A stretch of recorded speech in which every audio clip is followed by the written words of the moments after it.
안녕하세요. 투자하는 과학이 나빠 최일입니다. 투자는 재미난 놀이다들 현우입니다. 재밌어? 아 요즘 좀 별로 이렇게 재밌진 않아요. 기다리는 시간이 길어서.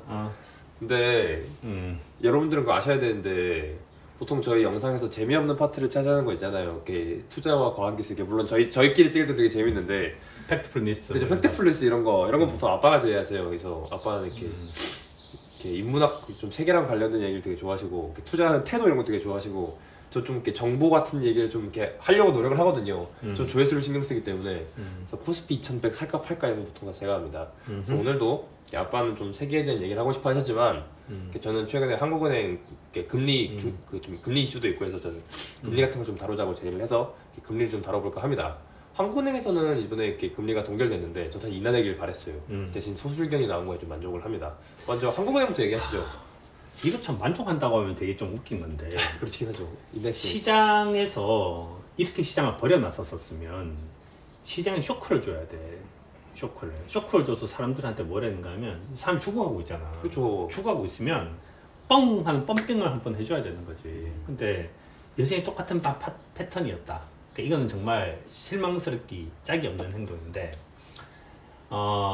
한국이 이렇게 하는 식의 플레이를 하는 것들은 정말 대한민국에 살고 있는 자산시장에 있는 사람들한테는 좀 되게 나쁜 짓, 진짜 하면 안 되는 짓인 거지. 그래서 이거는 예전에 이제 그 경기 선행지수를 봐야 되느냐, 정부가 경기 동행지수를 봐야 되느냐. 그래서 예전에 이제 논쟁이 벌어졌다고, 대한민국 경제 좋은가 나쁜가. 그래서 김광두라는 분과 김동연이 얘기를 했지.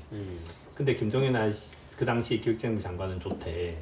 근데 이제 김광두 아저씨는 지금 이제 상지표를 보면 나쁘다고 얘기를 했어. 그러면 정부는 도대체 무슨 짓을 해야 되느냐라고 하면 선행지수를 봐서 경기에 선제적으로 대응을 해줘야 되는 거야. 시나리오 여러 개 만들어놨어요 지금. 선제적으로 대응하지가 않아. 항상 후행적으로 대응하는 거야. 그러니까 한국은행이 하고 있는 플레이, 기획재정부가 하고 있는 플레이는 대부분 호미를 막을 걸 항상 가려를 막는다는 것에 있는 거지. 그러니까 예를 들어서 한국은행에서는 뭘 해주는가 하면 미국에서 하고 있는 플레이 정도쯤은 조금만 흉내를 내서 경기가 어느 정도 좀 수치가 되면 무슨 액션을 해주겠다는 얘기를 툭 던져줘야 된다. 그러니까요.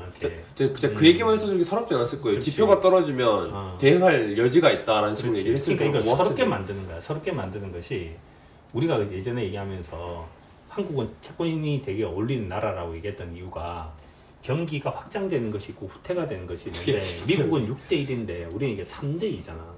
왜 3대2가 됐냐 이거지. 그러니까 경기를 왜 더 좋게 하는 걸 끌고 가지 못하고 경기 나빠지는 이유 것들 빨리 끊지를 못하는가. 그러니까 이번에도 똑같은 플레이를 하는 거야 지금 이제. 그러니까 나빠질 것 같으면 좋아지게 만들려고 노력을 해야 되는데. 그렇지. 나빠진 다음에 대응하니까 되게 한참 늦다. 그렇지. 그냥 정부가 스테빌라이저 기능을 해서 경기가 이렇게 움직이면 요 바운드를 넣어야 되는 거야. 그러면 빨리 더 좋아져도 끊어야 되고. 그래서 뭐 부동산 시장 버블 같은 것들도 일단 모든 버블과 모든 패닉은 다 끊어줘야 되는 거야 지금 이제. 근데 지금은 실물 경제 패닉 정도쯤까지 와버린 거잖아 사실은. 자산시장의 그렇죠. 패닉뿐만 아니라. 그럼 미리 한참 전에 대응을 했었어야 되는데 대응하지 않는다는 게 문제인 거야. 근데 지금 이제 채권 투자자 입장에서도 그렇고 주식 투자자 입장에서도 그렇고 다 기가 막힌 일이 벌어지고 있는 거지.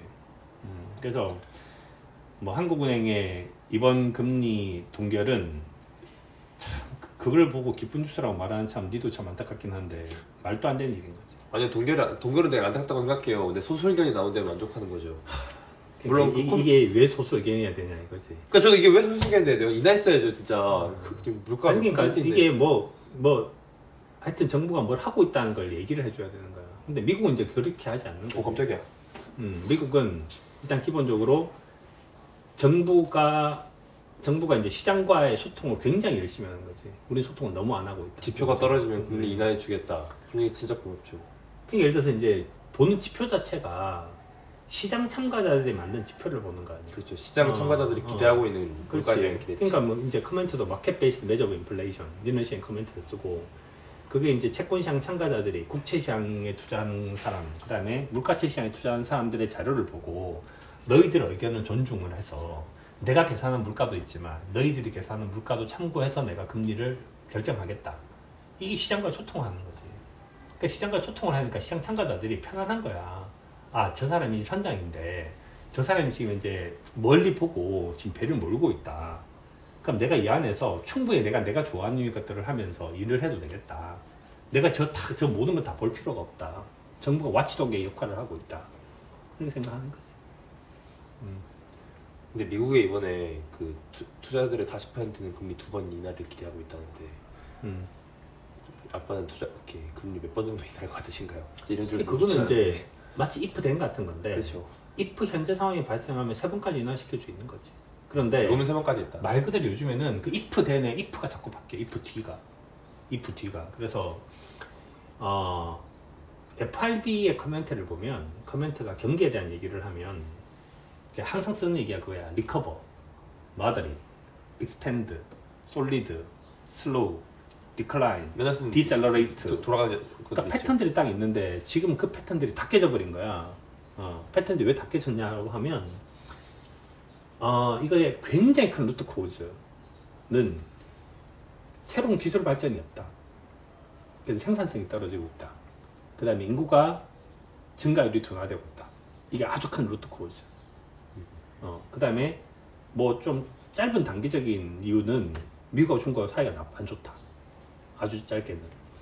그 다음에 뭐 최근 들어서 더 짧게 보면 이제 기업의 수익성이 뭐 전체 인덱스 전체로 보자면 이제 예를 들어서 포워드 EPS가 이제 더 이상 증가하지 않고 있다. 얘기하시는 게 그 경기가 왔다 갔다 한다는 거 그 얘기하시는 그렇지. 거죠. 그러니까 경기도 왔다 갔다 하고 네. 경기가 왔다 갔다 하는 것만큼이나 물가에 대한 지표도 왔다 갔다 하고 그렇죠. 거지. 그러니까 물가가 2010년도까지 이제 1% 밑에서 계속 있다가 뭐 그러니까 완전 굉장히 낮은 수준에 있다가 그다음 그것이 1.5, 1.6, 1.7 이렇게 해서 막 올라가다가 2%를 뚫고 2.2까지 갔다가 갑자기 그게 지금 1.7까지 또 떨어진 거야. 그렇죠. 너무 떨어졌어요. 미국이라는 어마어마하게 거대한 나라가 물가가 몇 달 사이 0.5%씩이나 움직이는 것들은 일단 아빠가 공부한 내에서는 본 적이 없고 저도 일단 하이힐드 스플레드가 이렇게 빨리 움직인다는 걸 못 봤어요. 하이드 스프레드가 움직이는 건 그나마 좀 괜찮은데 그래요? 물가가 이렇게 움직이는 건 진짜 굉장히 드문 일이지. 그래서 현재는 그러니까 우리가 이제 커멘트 한 거 중에서 큰 경기 지표를 보거나 이렇게 한 거 중에서 그 최근에 이제 아빠가 쓴 홈페이지는 한 6개월 전부터 시작해서 채권 투자를 해야 되고 그 다음에 한국은 그럼에도 불구하고 주가가 이 정도쯤 수준이 되면 사야 되고 근데 방망이를 짧게 잡고 대응할 수밖에 없고 이런 커멘트를 쓴 거는 최근에 미국 시장 전체적으로 봤을 때도 되게 난기류가 발생하고 있고 미국과 다른 모든 나라들 사이에서 난기류가 되게 심하게 발생하고 있다는 거. 이게 중기적으로 뭔가 하기가 좀 힘들어요. 그러니까 아까 얘기하신 대로 아예 단기적으로 대응하든가 아니면 아예 한 2년 3년 보고. 그래서 이제 최근에 이제 뭐 스킨 인 더 게임 이런 거를 쓴 사람 주장처럼 지금은 제일 괜찮은 의사결정이 방법이 이건데 엄청 빨리 대응한다. 근데 뭐 사실 이건 아빠는 자신이 없고 좋대. 두 번째 방법은 분리 형태로 가면 안 되고 바벨 형태로 가는 게 맞는 거야. 그 말은 무엇이냐면 현재 상태는 그러니까 뭐 주가가 PBR이 얼마 정도쯤 되면 사겠습니다 라고 하는 건 굉장히 장기적인 포석을 갖고 가는 거고 단기적으로는 지금 현재 시장의 분위기를 봤을 때 채권을 사야 됩니다. 이렇게 뭐 채권도 이제 뭐 이렇게 트레이딩 액세스로 사는 거고 그래서 이걸 이렇게 해서 바벨 형태로 들어가는 거예요. 포트폴리오를. 그러면 대응하기 되게 쉬워진다고. 근데 이 모든 걸 해갖고 한쪽으로 몰아서 이렇게 움직이는 거는 굉장히 힘든 상황인 거지. 그래서 현재는 대응할 방법이 일단 이제 우리가 무조건 accept 해야 되는 것은 현재 난기류가 불고 있다. 난기류의 존재를 인정해야 되고 난기류를 갖다가 컨트롤할 수 있다는 생각하면 안 된다. 난기류를 타는 제일 좋은 방법은 아주 멀리서 지평선을 바라보는 방법이 하나가 있고 그 다음에 바로 앞에를 쳐다보는 방법입니다. 그래서 그렇게 포트폴리오 이렇게 바벨 형태로 가져가는 것이 뭐 제일 괜찮아 보인다. 정도점. 이게 거의 오늘의 한마디인데 한 줄 표현인데요. 뭐 지금 현재는 대응할 수 있는 게 그거밖에 없지 뭐. 기이한 일이다. 기이한 일인 이유가 금융위기도 아닌데 금융위 수준까지 주가는 떨어져 있고. 근데 뭐 그렇게 떨어져 있는데 이 기이한 일에 대해서 뭐 분노하고 슬퍼하고 이렇게 할 거 없고.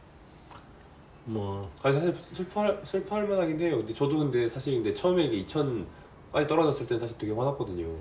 왜 이러지 막 이게 금융위기인가 아닌데 뭐 이러면서 했는데 지금도 되게 담담하기도 해요 사실. 그래서 뭐 아빠는 옛날에 그거 한 거 중에서 이게 예전에 그 얘기 한 적이 있는데 밸류에이션과 모멘텀 중에서 아빠도 옛날 어렸을 때는 밸류에이션이 더 중요한지 알았지. 그래서 이제 그 이후에는 생각을 다 바꿨지. 결국 모멘텀이 이기긴 이기는데, 근데 모멘텀이 이기기 때문에 여전히 그러니까 최근에 제일 많이 했던 질문이 그거야. 그러니까 뭐 더 떨어질 수 있나요?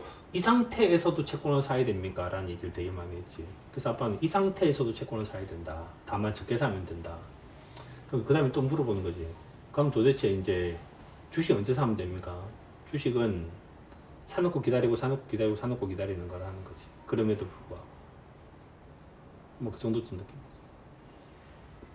그 다음에 그 길게 보기로 했으면 길게 봐야 되는데 길게 보기로 해놓고 한다 왜 안 올라요 이렇게 말하는 게 웃긴 거지. 길게 본다 그러니까 했으면 4년?